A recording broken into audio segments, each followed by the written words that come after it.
السلام علیکم ناظرین، سوشل ٹیوٹر میں آپ کو خوش آمدید کہتے ہیں۔ خواتین و حضرات، آج ہم آپ کو ایک ایسی شخصیت کے بارے میں بتانے جا رہے ہیں جس کی وجہ سے آج میں اور آپ آزادی کی سانسیں لے رہے ہیں۔ جی ہاں دوستو، میں بات کر رہا ہوں بابا قوم اور پاکستان کے بانی قائد اعظم محمد علی جناح کی۔ قائد اعظم 25 دسمبر 1876 کو کراچی میں پیدا ہوئے۔ قائد اعظم کراچی کے علاقے خاردر میں وزیر منشن میں پیدا ہوئے۔ آپ کا نام محمد علی رکھا گیا اور آپ کا خاندان جناح کہلاتا ہے۔ جناح خاندان گجراتی اور جنوبی ایشیا کا ایک ایسا سیاسی خاندان ہے۔ اس خاندان کی سب سے معروف شخصیات محمد علی جناح ہیں، جو ملک اسلامی جمہوریہ پاکستان کے بانی ہیں۔ آپ کے والد کا نام پونجا جناح اور ماں کا نام مٹھی بائی جناح تھا۔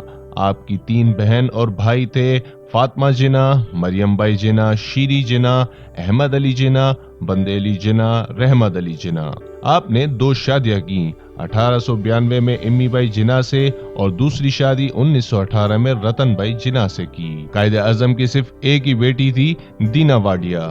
بچپن اور لڑکپن میں قائد اعظم کو کرکٹ میں اور سنوکر میں دلچسپی تھی۔ ابتدائی تعلیم کے بعد قائد اعظم اعلیٰ تعلیم حاصل کرنے انگلینڈ چلے گئے، جہاں انہوں نے کہا کہ انہوں نے لنکنز ان میں اس لیے داخلہ لیا کہ وہاں عظیم قانون دانوں کی فہرست میں نبی پاک صلی اللہ علیہ وسلم کا نام بھی لکھا تھا۔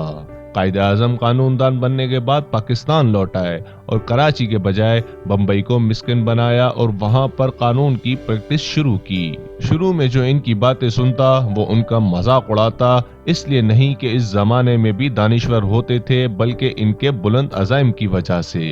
لیکن ان سب کو منہ کی کھانی پڑی اور ایک روز قائد اعظم بر صغیر کے نامور وکلاء میں سے ایک قرار پائے اور اپنے بیگانوں نے ان کی قابلیت کا اعتراف کیا۔ 1910 میں آپ ممبئی سے اسمبلی کے رکن منتخب ہوئے۔ 1913 میں آپ نے مسلم لیگ میں شمولیت اختیار کی، جو تب تک محض ایک نمائشی جماعت تھی اور چند نوابوں نے مسلمانوں کے حقوق انگریزوں کو بتانے کی خاطر بنائی تھی۔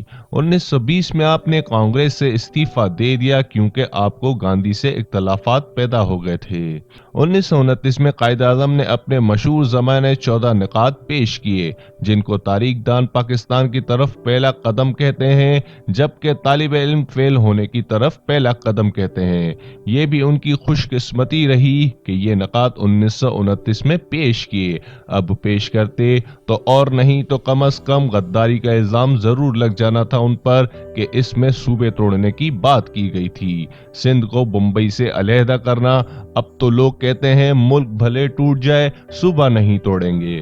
قائد اعظم نے فرمایا کہ پاکستان اسی دن وجود میں آ گیا تھا جس دن بر صغیر میں پہلا مسلمان ہوا تھا۔ یہ وہ پاکستان تھا جو قائد اعظم نے سوچا تھا۔